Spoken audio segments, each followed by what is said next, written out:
automated service bureaus that locally design, test, and manufacture high-precision components at scale and at lower cost. 2.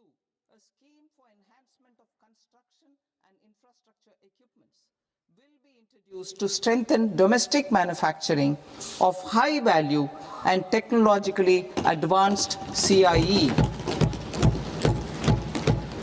This can range from lifts in a multi-storied apartment or firefighting equipment in multiplexes, large or small, and to tunnel boring equipments for building metros and high-altitude roads. I also propose a scheme for container manufacturing to create a globally competitive container manufacturing ecosystem with a budgetary allocation of 10,000 crores over a 5-year period. For the labor-intensive textile sector, I propose an integrated program with 5 subparts. 1. The National Fiber Scheme for Self-Reliance in Natural Fibers, such as silk, wool, and jute, man-made fibers, and new age fibers. Textile expansion and employment scheme to modernize traditional clusters with capital support for machinery, technology upgradation, and common testing and certification centers. 3. The National Handloom and Handicraft Program to integrate and strengthen existing schemes and ensure targeted support for weavers and artisans. Tex Eco Initiative to promote globally competitive and sustainable textiles and apparels. Samarth 2.0 to modernize the upgrade the textile skilling ecosystem through collaboration with industry and academic institutions. Further, I propose to set up mega textile parks in challenge mode. They can also focus on bringing value addition to technical textiles. I propose to launch the Mahatma Gandhi Gram Swaraj initiative to strengthen khadi, handloom, and handicrafts. This will help in global market linkage and branding. It will streamline and support training, skilling, quality of process, and production. This will benefit our weavers, village industries, one district, one product, ODOP initiative, and also our rural youth. India has the potential to emerge as a global hub for high quality, affordable sports goods. I propose a dedicated initiative for sports goods that will promote manufacturing, research, and innovation in equipment design as well as material sciences. Rejuvenation of legacy industrial clusters. I propose to introduce a scheme to revive 200 legacy industrial clusters to improve their cost competitiveness and efficiency through infrastructure and technology upgradation. Creating champion SMEs and supporting micro enterprises. Recognizing MSMEs as a vital engine of growth, I propose a 3-pronged approach to help them grow as champions. Equity support. I propose to introduce a dedicated 10,000 crores SME growth fund to create future champions, incentivizing enterprises based on select criteria. I also propose to top up the Self-Reliant India Fund set up in 2021 with 2,000 crores to continue support to micro enterprises and maintain their access to risk capital. Liquidity support. With TREADS, more than 7 lakh crore has been made available to MSMEs. To leverage its full potential, I propose 4 measures. 1.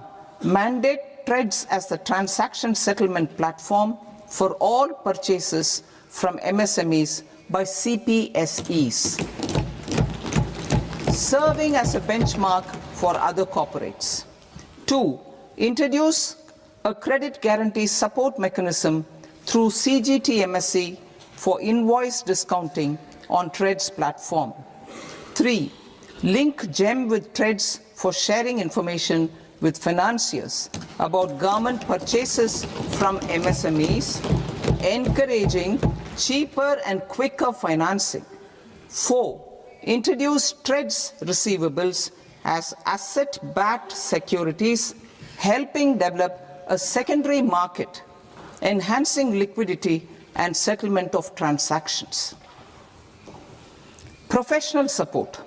Government will facilitate professional institutions such as the ICAI, ICSI, ICMAI to design short-term modular courses and practical tools to develop a cadre of corporate mitras, especially in Tier 2 and Tier 3 towns.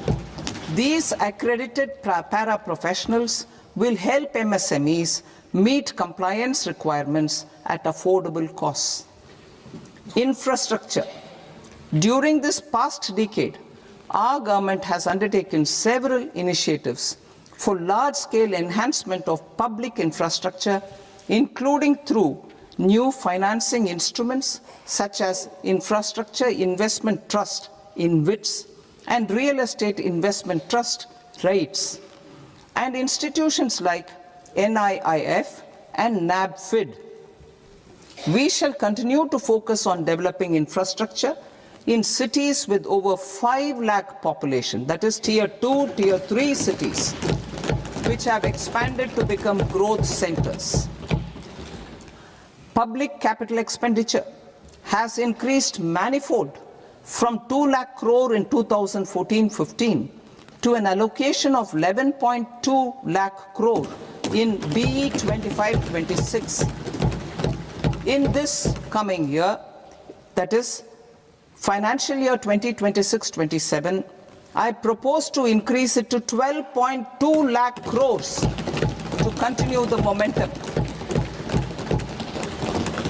To strengthen the confidence of private developers regarding risks during infrastructure development and construction phase, I propose to set up an infrastructure risk guarantee fund to provide prudentially calibrated partial credit guarantee to lenders.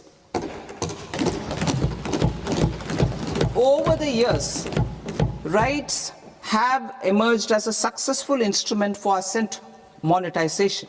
I propose to accelerate recycling of significant real estate assets of the CPSEs through the setting up of dedicated REITs.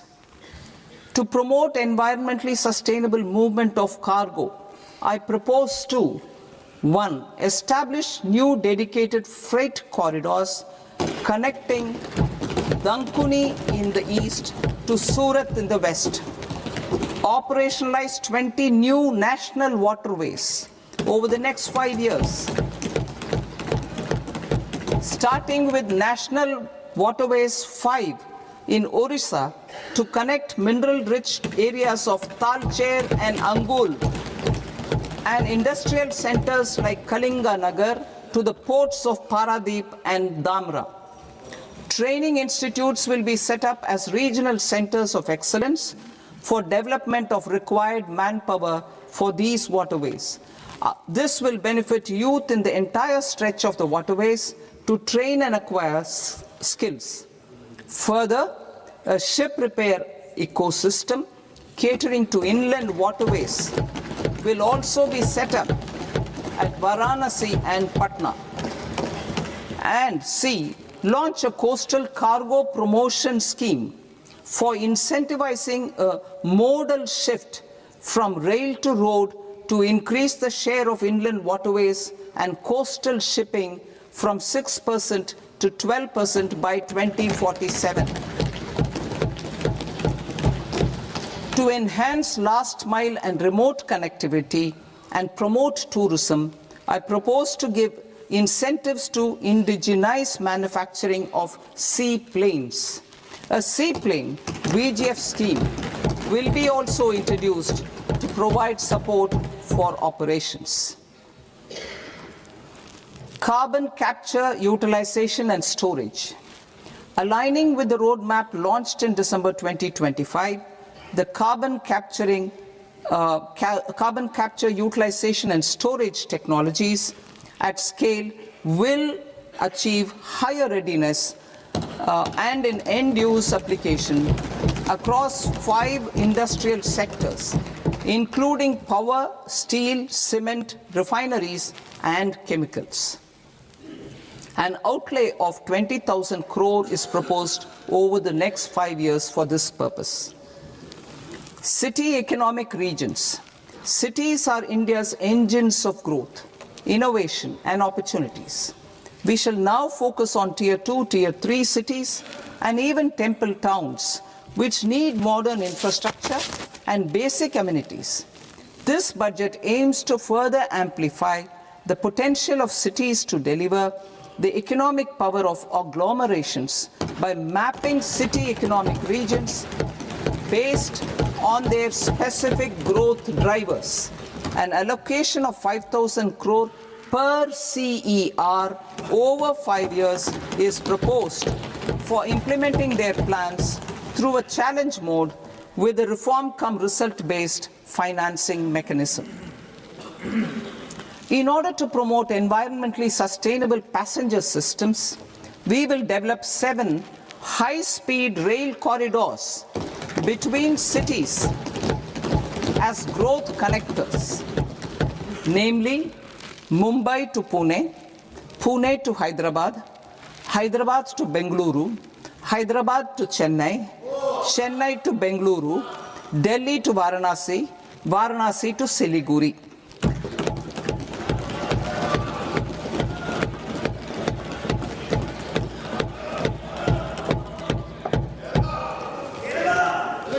Financial sector.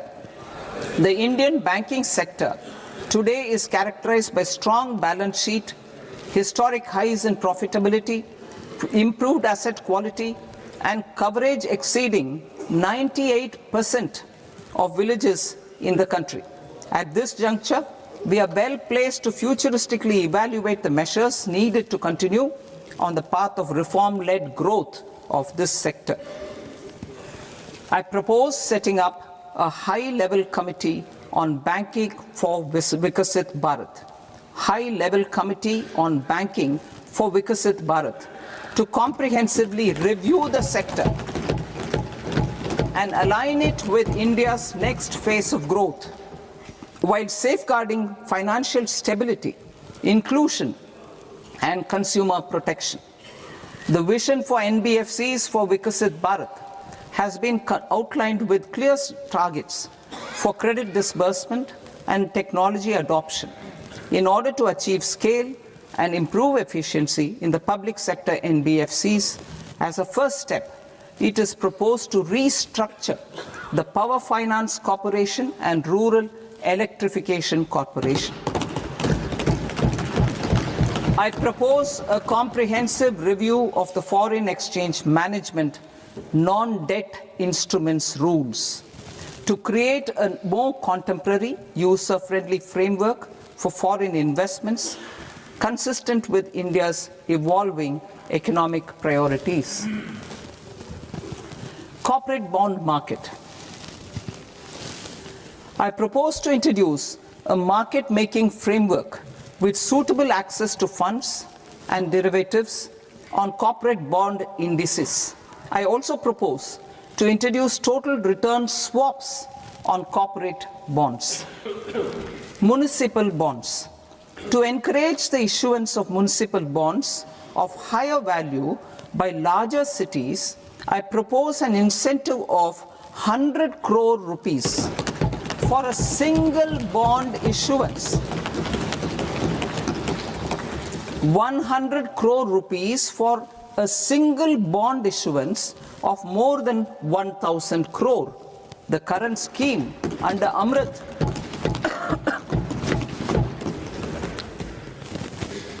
The current scheme under Amrit, which incentivizes issuances up to 200 crores only, will also continue to support smaller and medium towns. That will also continue to support the smaller and medium towns. Ease of doing business. Individual persons resident outside India, PROI, will be permitted to invest in equity instruments of listed Indian companies through the Portfolio Investment Scheme. It is also proposed to increase the investment limit for an individual PROI under the scheme from 5% to 10%, with an overall investment limit for all individual PROIs to 24% from the current 10%. Emerging technologies including AI. 21st century is technology driven. Adoption of technology is for the benefit of all people. Farmers in the field, women in STEM, youth keen to upskill, and Divyangjan to access newer opportunities. The government has taken several steps to support new technologies through AI Mission, National Quantum Mission, Anusandhan National Research Fund, and Research and Development and Innovation Fund. Our second kartavya is to fulfill aspirations and build capacities. Close to 25 crore individuals have come out of multi-dimensional poverty through a decade of our government's sustained and reform-oriented efforts.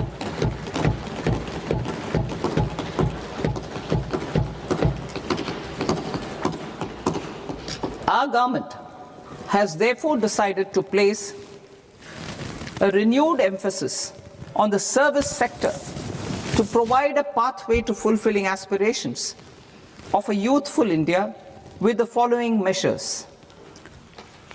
I propose to set up a high-powered Education to Employment and Enterprises Standing Committee to recommend measures that focus on services sector as a core driver of Vikasit Bharat. This will make us a global leader in services with a 10% global share by 2047. The committee will prioritize areas to optimize the potential for growth, employment, and exports. They will also assess the impact of emerging technologies, including AI, on jobs and skill requirements and propose measures thereof. To create a range of skilled career pathways, a new range of skilled career pathways for our youth, I propose interventions in the following sectors. Health. Existing institutions for allied health professionals will be upgraded and new AHP institutions established in private and government sectors. This will cover 10 selected disciplines, including optometry, radiology, anesthesia, OT technology, applied psychology and behavioral health, and add 1 lakh AHPs over the next 5 years. A strong care system covering geriatric and allied care services will be built. A variety of NSQF aligned programs will be developed to train multi-skilled caregivers, combining core care and allied skills such as wellness, yoga, and operation of medical assistive devices. In the coming year, 1.5 lakh caregivers will be trained.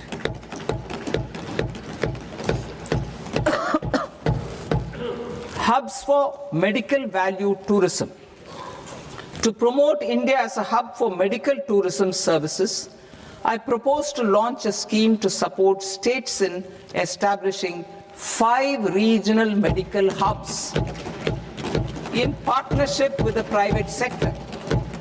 These hubs will serve as integrated healthcare complexes that combine medical, educational, and research facilities.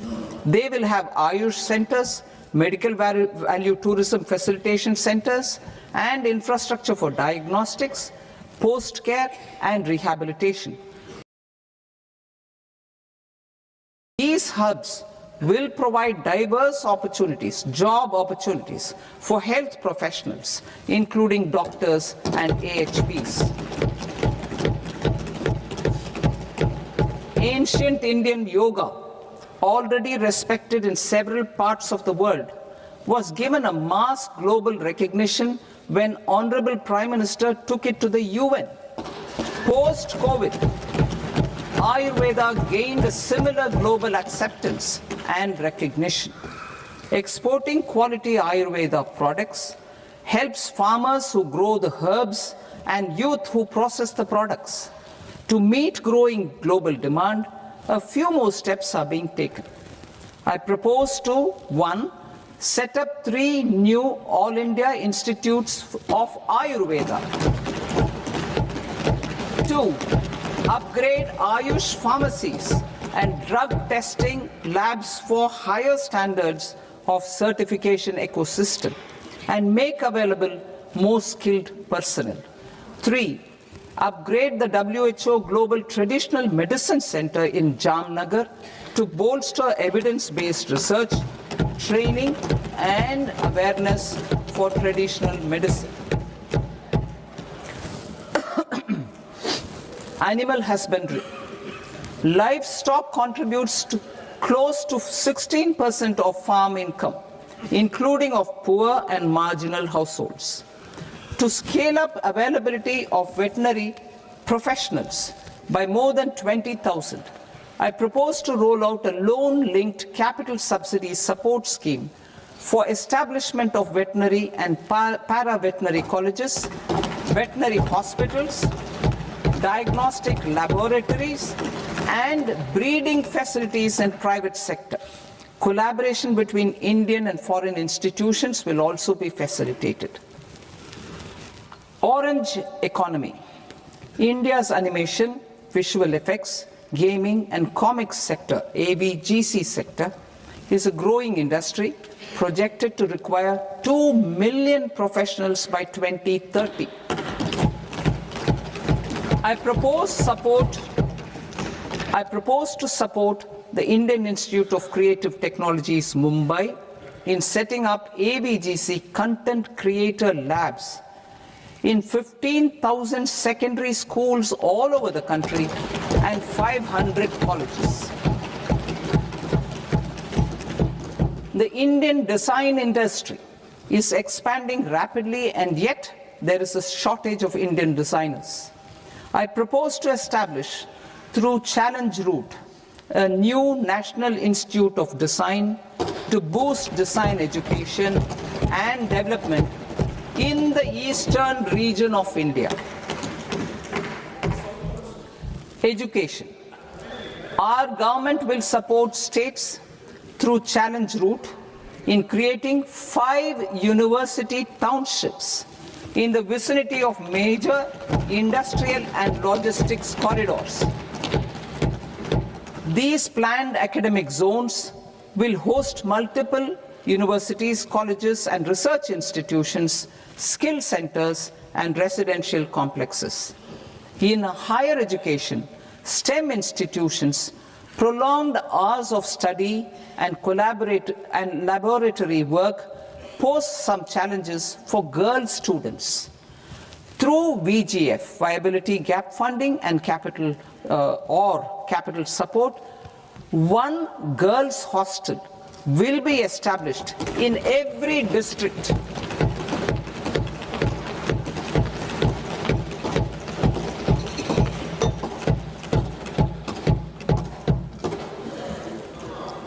To promote astrophysics and astronomy via immersive experiences, 4 telescope infrastructure facilities will be set up or upgraded.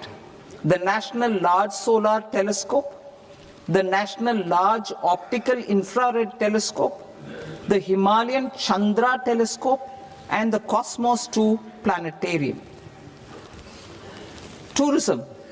The tourism sector has the potential to play a large role in the employment generation, forex earnings, and expanding the local economy.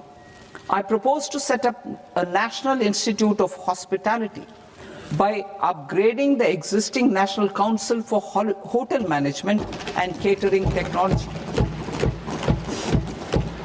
It will function as a bridge between academia, industry, and government. I also propose a pilot scheme for upskilling 10,000 guides in 20 iconic tourist sites through a standardized, high-quality, 12-week training course in hybrid mode in collaboration with the Indian Institute of Management.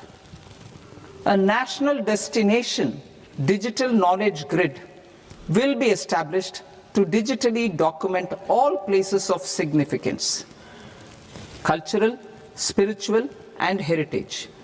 This initiative will create a new ecosystem of jobs for local researchers, historians, content creators, and technology partners. India has the potential and opportunity to offer world-class trekking and hiking experience.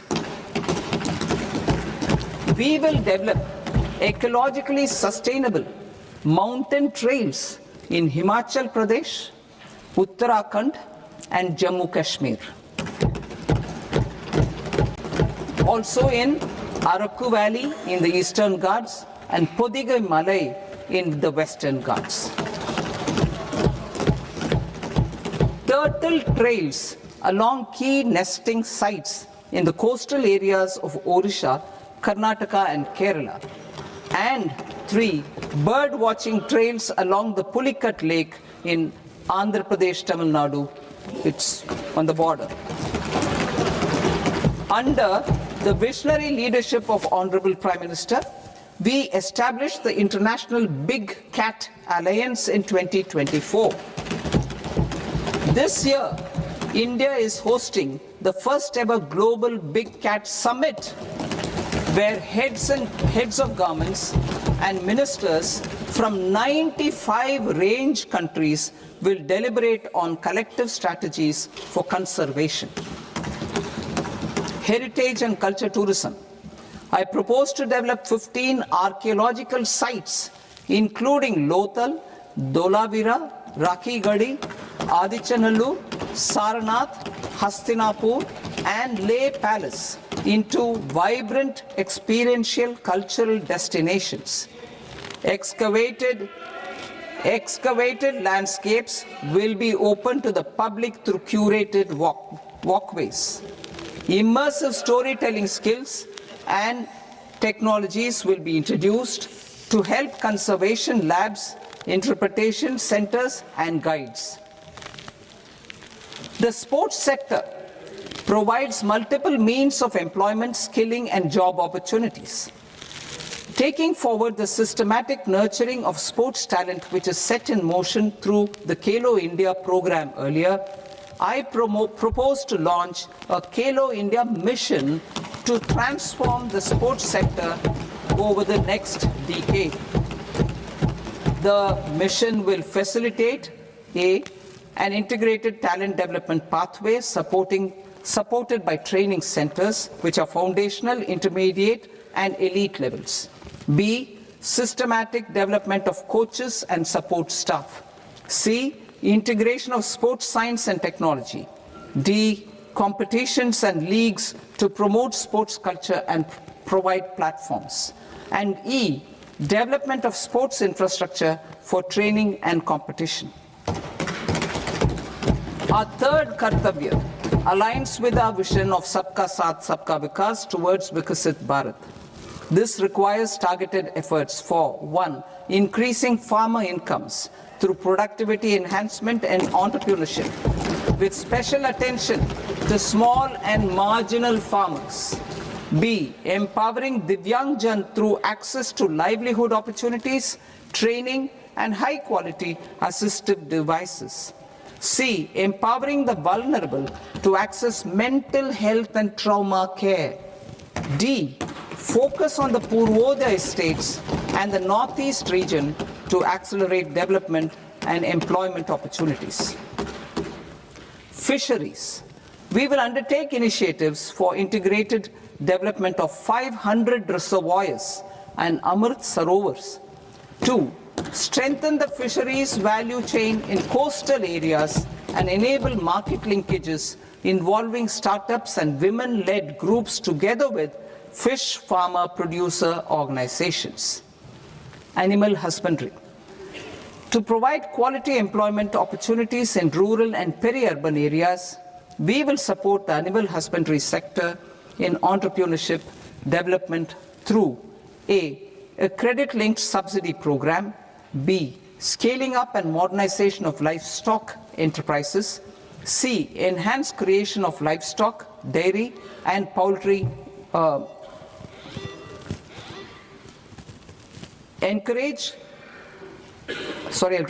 enhanced creation of livestock, dairy and poultry focused integrated value chains, and D. Encourage creation of livestock farmer producer organizations. High value agriculture.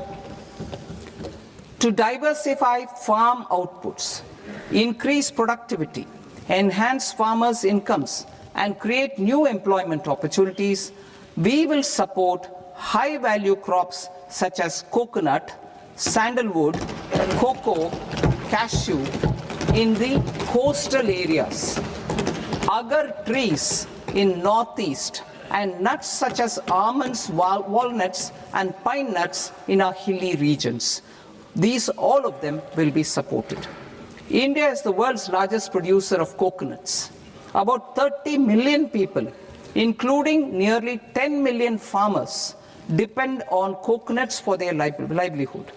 To further enhance competitiveness in coconut production, I propose a coconut promotion scheme to increase production and enhance productivity through various interventions, including replacing and non-productive trees with new saplings or plants or varieties in major coconut growing states. A dedicated program is proposed for Indian cashew and cocoa to make India self-reliant in raw cashew and coconut production and processing, enhance export competitiveness, and transform Indian cashew and Indian cocoa into premium global brands by 2030. Sandalwood. Sandalwood is closely linked to India's social and cultural heritage. Our government will partner with state governments to promote focused cultivation and post-harvest processing to restore the glory of the Indian sandalwood ecosystem, to rejuvenate old, low-yielding orchards, and expand high-density cultivation of walnuts, almonds, and pine nuts. We will support a dedicated program to enhance farmer incomes and in bringing value addition by engaging youth. Bharat Vistar, that is virtually integrated system to access agricultural resources. I propose to launch Bharat Vistar, a multilingual AI tool that shall integrate the AgriStack portals and the ICAR package on agricultural practices with AI systems. This will enhance farm productivity, enable better decisions for farmers, and reduce risk by providing customized advisory support. She Marts for rural women-led enterprises. Building on the success of Lakhpati Didi program, I propose to help women take the next step from credit-linked livelihoods to being owners of enterprises. Self-help entrepreneur, She Marts will be set up as community-owned retail outlets within the cluster-level federations through enhanced and innovative financing instruments.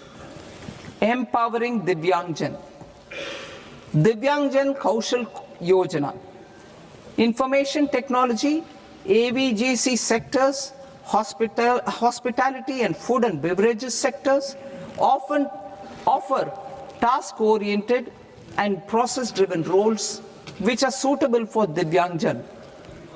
We will ensure dignified livelihood opportunities through industry-relevant and customized training specific to each Divyangjan group. Divyang Sahara Yojana, timely access to high-quality assistive devices for all eligible Divyangjan is a fundamental need. I propose to 1. Support the Artificial Limbs Manufacturing Corporation of India, ALIMCO, to set up and to scale up production of assistive devices, invest in R&D and AI integration, strengthen PM Divyasha Kendras, and support setting up of assistive technology marts as modern retail style centers where Divyangjan and senior citizens can see, try and purchase assistive products. Reaffirming our commitment to mental health and trauma care.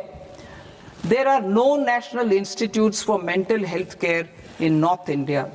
We will therefore set up a NIMHANS 2 and also upgrade national mental health institutes in Ranchi and in Tezpur as regional apex institutions. Emergencies expose families, particularly the poor and vulnerable, to unexpected expenditure. We will strengthen and increase these capacities by 50% in district hospitals by establishing emergency and trauma care centers. Focus on Purvodaya states and northeastern regions. Purvodaya, I propose the development of an integrated East Coast industrial corridor with a well-connected node at Durgapur, creation of 5 tourism destinations in 5 Purvodaya states, and the provision of 4,000 e-buses. Buddhist sites in northeastern region. The northeastern region is a civilizational confluence of Theravada and Mahayana or Vajrayana traditions. I propose to launch a scheme for development of Buddhist circuits in Arunachal Pradesh, Sikkim, Assam, Manipur, Mizoram, and Tripura.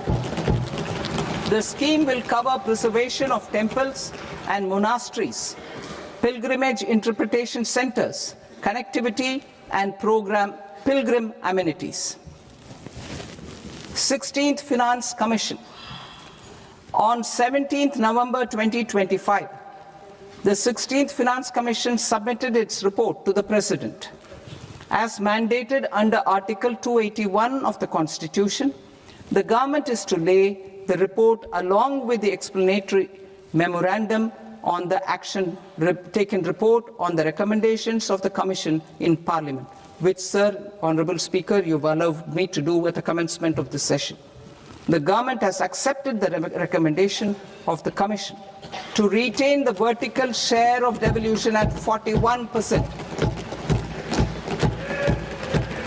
As recommended by the Commission, I have provided 1.4 lakh crores of rupees to the states for the year 2026-2027 as Finance Commission grants. These include rural and urban local body and disaster management grants. Fiscal consolidation.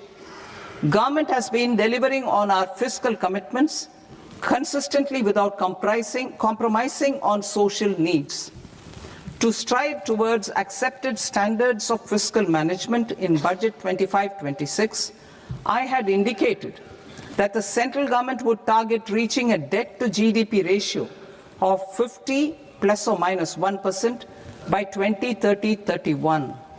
In line with this, The debt to GDP ratio is estimated to be 55.6% of GDP in BE 26-27, compared to 56.1% of GDP in RE 25-26. A declining debt to GDP ratio will gradually free up resources for priority sector lending and expenditure by reducing the outgo on interest payments. One of the main operational instruments for debt targeting is the fiscal deficit. I am happy to inform this august House that I fulfilled my commitment made in 2021-2022 to reduce fiscal deficit below 4.5% of GDP by 25-26. In RE 25-26, the fiscal deficit has been estimated at par with BE of 2025-26 at 4.4% of GDP. In line with the new fiscal prudence path of debt consolidation, the fiscal deficit in BE 26-27 is estimated to be 4.3% of the GDP.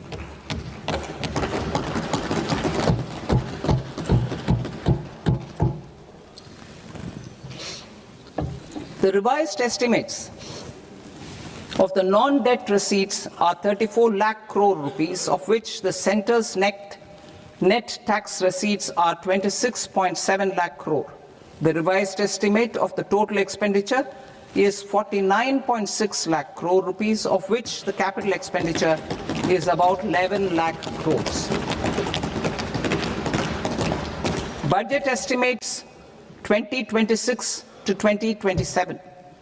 Coming to 26-27, the non-debt receipts and the total expenditure are estimated as 36.5 lakh crore and 53.5 lakh crore respectively.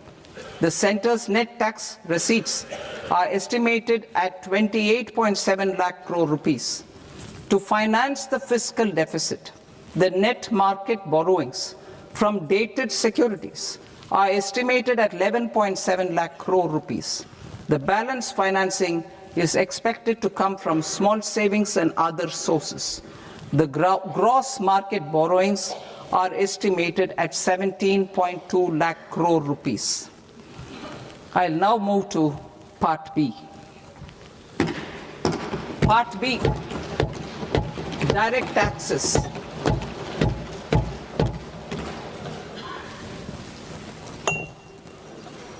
Honorable Speaker, sir, I now present my proposals on direct taxes. New Income Tax Act. In July 2024, I announced a comprehensive review of the Income Tax Act 1961. This was completed in a record time, and the Income Tax Act 2025 will come into effect from 1st April 2026. The simplified income tax rules and forms will be notified shortly, giving adequate time to taxpayers to acquaint themselves with its requirements. The forms have been redesigned such that ordinary citizens can comply without difficulty. Ease of living. I propose that any interest awarded by the Motor Accident Claims Tribunal to a natural person will be exempt from income tax, and any TDS on this account will be done away with. I propose to reduce TCS rate on the sale of overseas tour program package from the current 5% and 20% to 2% without any stipulation of amount. I propose to reduce TCS rate for pursuing education and for medical purposes under the Liberalized Remittance Scheme, popularly known as LRS, from 5% to 2%. Supply of manpower services is proposed to be specifically brought within the ambit of payment to contractors for the purpose of TDS to avoid ambiguity. Thus, TDS on these services will be at the rate of either 1% or 2% only. I propose a scheme for small taxpayers, wherein a rule-based automated process will enable obtaining a lower or nil deduction certificate instead of filing an application with the assessing officer. For the ease of taxpayer holding securities in multiple companies, I propose to enable depositories to accept Form 15G or Form 15H from the investor and provide it directly to various relevant companies. I propose to extend time available for revising returns from 31st December to up to 31st March with the payment of a nominal fee. I also propose to stagger the timeline for filing of tax returns. Individuals with ITR 1 and ITR 2 returns will continue to file till 31st July, and non-audit business cases or trusts are proposed to be allowed time till 31st August. TDS on sale of immovable property by a non-resident is proposed to be deducted and deposited through resident buyers and his or her PAN-based challan instead of requiring a TAN, which is a temporary accounting number. To address practical issues of small taxpayers like students, young professionals, tech employees, relocated NRIs, and such others, I propose to introduce a one-time 6-month foreign asset disclosure scheme for these taxpayers to disclose income or assets below a certain size. This scheme would be applicable for two categories of taxpayers, namely, A, who did not disclose their overseas income or assets, and B, who disclosed their overseas income and or paid due tax but could not declare the asset acquired. For category A, the limit of undisclosed income or asset is proposed to be up to 1 crore rupees. They need to pay 30% of fair market value of asset or 30% of undisclosed income as tax and 30% as additional income tax in lieu of penalty, and would thereby get immunity from prosecution. For category B, asset value is proposed to be up to 5 crore rupees. Here, immunity from both penalty and prosecution will be available with a payment of fee of 1 lakh rupees. Rationalizing penalty and prosecution. Multiplicity of proceedings are hindrance to the ease of doing business.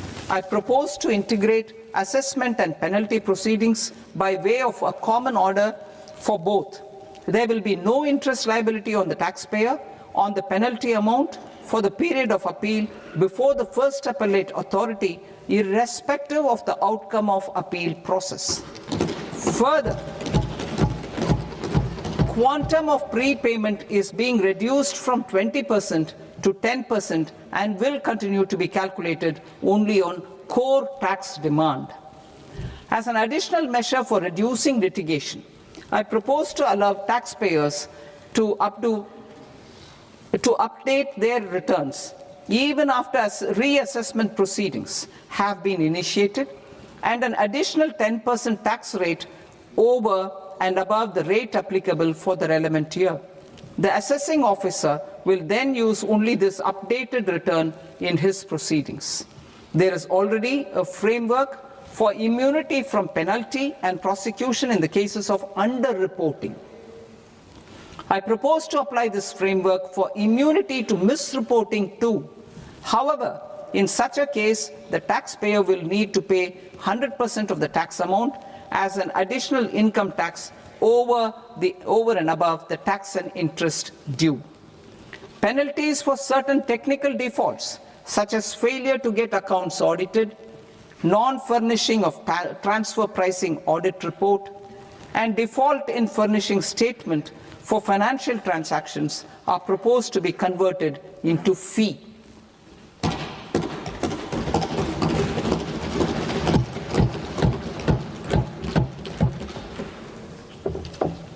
I propose to rationalize prosecution framework under Income Tax Act while maintaining a careful balance for deterrence in some serious offence. Non-production of books of account and documents and requirement of TDS payment where payment is made in kind are being decriminalized. Further, minor offences will attract fine only.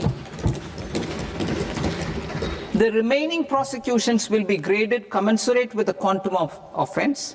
They will entail only simple imprisonment with maximum imprisonment reduced to 2 years and power to courts to convert even those into fines.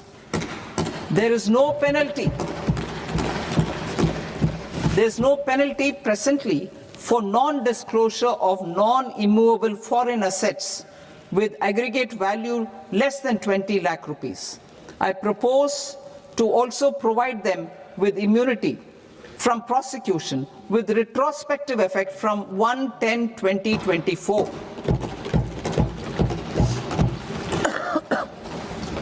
Cooperatives.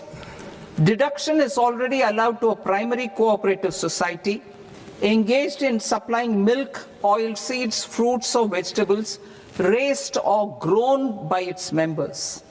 I propose to extend this deduction to also include supply of cattle feed and cotton seed produced by its members. I propose to allow inter-cooperative society dividend income as deduction under the new tax regime to the extent it is further distributed to its members. I further propose to allow exemption for a period of 3 years to dividend income received by a notified national cooperative federation on their investments made in companies up to 31/1/2026. This exemption would be allowed only for dividends further distributed to its member cooperatives. Supporting IT sector as India's growth engine. India is a global leader in software development services, IT-enabled services, knowledge process outsourcing services, and contract R&D services relating to software development. These businesses and their segments are quite interconnected with each other. All these services are proposed to be clubbed under a single category of information technology services with a common safe harbor margin of 15.5% applicable to all. The threshold for availing safe harbor for IT services is being enhanced substantially from 300 crore rupees to 2,000 crore rupees. Safe harbor for IT services shall be approved by an automated rule-driven process without any need for tax officer to examine and accept the application. Once applied by an IT services company, the same safe harbor can be continued for a period of 5 years at a stretch at its choice. For IT services companies who want to conclude advanced pricing agreement, APA, I propose to fast-track unilateral APA process for IT services and endeavor to conclude it within a period of 2 years. The period of 2 years can be extended by a further period of 6 months on taxpayers' request. I propose to extend the facility of modified returns available to the entity entering APA to its associated entities also. Attracting global business and investment. Recognizing the need to enable critical infrastructure and boost investment in data centers, I propose to provide tax holiday till 2047 to any foreign company that provides cloud services to customers globally by using data center services from India. It will, however, need to provide services to Indian customers through an Indian reseller entity. I also propose to provide a safe harbor of 15% on cost in case the company providing data center services from India is a related entity. To harness the efficiency of just-in-time logistics, for electronic manufacturing. I propose to provide safe harbor to non-residents for component warehousing in a bonded warehouse at a profit margin of 2% of the invoice value. The resultant tax of about 0.7% will be much lower than in competing jurisdictions. To provide fillip to toll manufacturing in India, I propose to provide exemption from income tax for 5 years to any non-resident who provides capital goods, equipment, or tooling to any toll manufacturer in a bonded zone. To encourage vast pool of global talent to work in India for a longer period of time, I propose to provide exemption to global, non-India sourced income of a non-resident expert for a stay period of 5 years under notified schemes. I propose to provide exemption from minimum alternate tax, the MAT, to all non-residents who pay tax on presumptive basis. Tax administration. I propose to constitute a joint committee of Ministry of Corporate Affairs and Central Board of Direct Taxes for incorporating the requirements of income computation and disclosure standards, the ICDS, in the Indian Accounting Standards, IND AS itself. Separate accounting requirement based on ICDS will be done away with from the tax year 27-28. To support Prime Minister Modi's vision of homegrown accounting and advisory firms to become global leaders, I propose to rationalize the definition of accountant for the purposes of safe harbor rules. Other tax proposals. Change in taxation of buyback was brought in to address the improper use of buyback route by promoters. In the interest of minority shareholders, I propose to tax buyback for all types of shareholders as capital gains. However, to disincentivize misuse of tax arbitrage, promoters will pay an additional buyback tax. This will make effective tax 22% for corporate promoters. For non-corporate promoters, the effective tax will be 30%.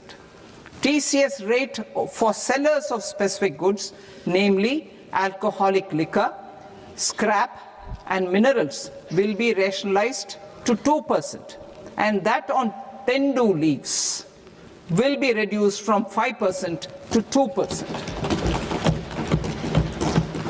I propose to raise the STT on futures to 0.05% from the present 0.02%.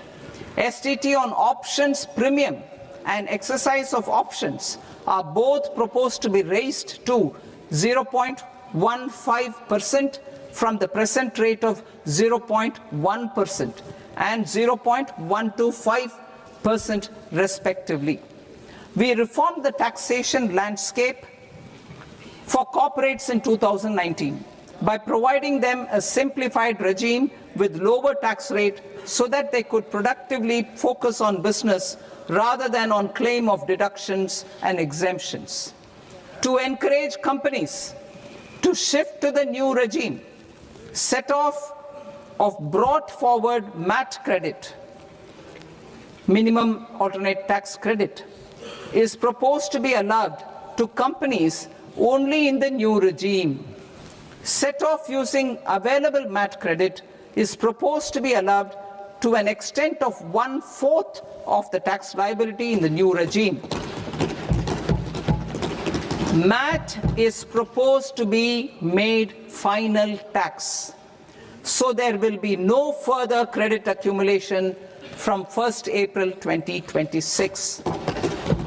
In line with this change, the rate of final tax is being reduced to 14% from the current MAT rate of 15%. The brought forward MAT credit of taxpayers accumulated till 30th March 2026 will continue to be available to them for set-off as above. Indirect taxes. I shall now take up proposals related to indirect taxes. My proposals for customs and central excise aim to further simplify the tariff structure, support domestic manufacturing, promote export competitiveness, and correct inversion in duty. To continue weeding out long-continuing customs duty exemptions, I propose to remove certain exemptions on items which are being manufactured in India or where the imports are negligible. Similarly, to further simplify the process of ascertaining the rate of duty applicable on a particular item, I propose to incorporate certain effective rates in various customs notifications to the tariff schedule itself. I shall now take up sector-specific proposals. Promotion of exports of marine, leather, and textile products. I propose to increase the limit for duty-free imports of specified inputs used for processing seafoods for export from the current 1% to 3% of FOB value of the previous year's export turnover. I also propose to allow duty-free imports of specified inputs, which is currently available for exports of leather or synthetic footwear, to exports of shoe uppers as well. I propose to extend the time period for export of final product from the existing 6 months to 1 year for exporters of leather or textile garments, leather or synthetic footwear, and other leather products. Energy transition and security. I propose to extend the basic customs duty exemption given to capital goods used for manufacturing lithium-ion cells for batteries to those used for manufacturing lithium-ion cells for battery energy storage systems also. I propose to exempt basic customs duty on import of sodium antimonate for use in manufacture of solar glass. Nuclear power. I propose to extend the existing basic customs duty exemption on imports of goods required for nuclear power projects till the year 2035 and expand it for all nuclear plants irrespective of their capacity. Critical minerals. It is proposed to provide basic customs duty exemption to the import of capital goods required for the processing of critical minerals in India. Biogas blended CNG. I propose to exclude the entire value of biogas while calculating the central excise duty payable on biogas blended CNG. Civil and defense aviation. I propose to exempt basic customs duty on components and parts required for the manufacture of civilian training and other aircrafts. It is proposed to exempt basic customs duty on raw materials imported for the manufacture of parts of aircraft to be used in maintenance, repair, or overall requirements by units in the defense sector. Electronics. To deepen value addition in the consumer electronics sector, I propose to exempt basic customs duty on specified parts used in the manufacture of microwave ovens. Special economic zone. To address the concerns arising about utilization of capacity by manufacturing units in the special economic zones due to global trade disruptions, I propose as a special one-time measure to facilitate sales by eligible manufacturing units in SEZs to the domestic tariff area at concessional rates of duty. The quantity of such sales will be limited to a prescribed proportion of their exports. Necessary regulatory changes will be undertaken to operationalize the measures while ensuring level playing field for the units working in the DTA. Ease of living. To rationalize the customs duty structure for goods imported for personal use, I propose to reduce the tariff rate on all dutiable goods imported for personal use from 20% to 10%. To provide relief to patients, particularly those suffering from cancer, I propose to exempt basic customs duty on 17 drugs or medicines. I propose also to add 7 more rare diseases for the purposes of exempting import duties on personal imports of drugs, medicines, and food for special medical purposes used in their treatment. Customs process. India's role and share in the global trade is poised for a major leap in line with our ambition and journey towards Viksit Bharat. In this regard, I propose many measures for custom processes to have minimal intervention for smoother and faster movement of goods and greater certainty to the trade. Trust-based systems.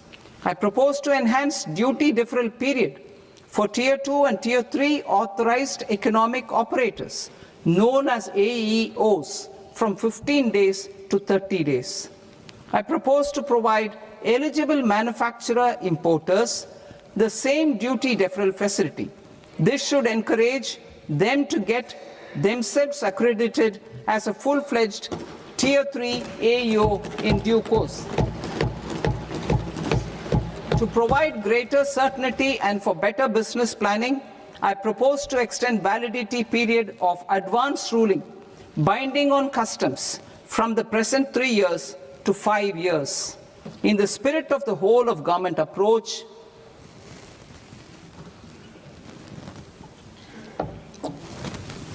government agencies will be encouraged to leverage AEO accreditation for preferential treatment in clearing their cargo. Regular importers with trusted long-standing supply chains will be recognized in the risk system so that the need for verification of their cargo every time can be minimized. Export cargo using electronic sealing. Export cargo using electronic sealing will be provided through clearance from the factory premises to the ship. For import of goods not needing any compliance, filing of bill of entry by a trusted importer and arrival of goods will automatically notify customs for completing their clearance formalities. This will enable goods to be released immediately on arrival. The customs warehouse framework will be transformed into a warehouse operator-centric system with a self-declarations, electronic tracking, and risk-based audit. These reforms will move away from the current system of officer-dependent approvals and reduce transaction delays and compliance costs. Ease of doing business. Approvals required for cargo clearance from various government agencies will be seamlessly processed through a single and interconnected digital window by the end of the financial year. Processes involved in clearance of food, drugs, plant, and animal and wildlife products, accounting for about 70% of interdicted cargo, will be operationalized on this system by April 2026 itself. For goods not having any compliance requirement, clearance will be done by customs immediately after online registration is completed by the importer, subject to the payment of duty. Customs integrated system will be rolled out in 2 years as a single integrated and scalable platform for all customs processes. Utilization of non-intrusive scanning with advanced imaging and AI technology for risk assessment will be expanded in a phased manner with the objective to scan every container across all the major ports. New export opportunities to support Indian fishermen to fully harness the economic value of marine resources beyond our territorial waters. The following measures will be taken. A. Fish catch by an Indian fishing vessel in exclusive economic zone or on the high seas will be made free of duty. Landing of such fish on foreign port will be treated as export of goods. Safeguards will be put in place to prevent misuse during fish catch, transit or transshipment. To support aspirations of India's small businesses, artisans and startups to access global markets through e-commerce, I am pleased to announce complete removal of the current value cap of 10 lakh rupees per consignment on courier exports. In addition, handling of rejected and returned consignments will be improved with effective use of technology for identifying such consignments.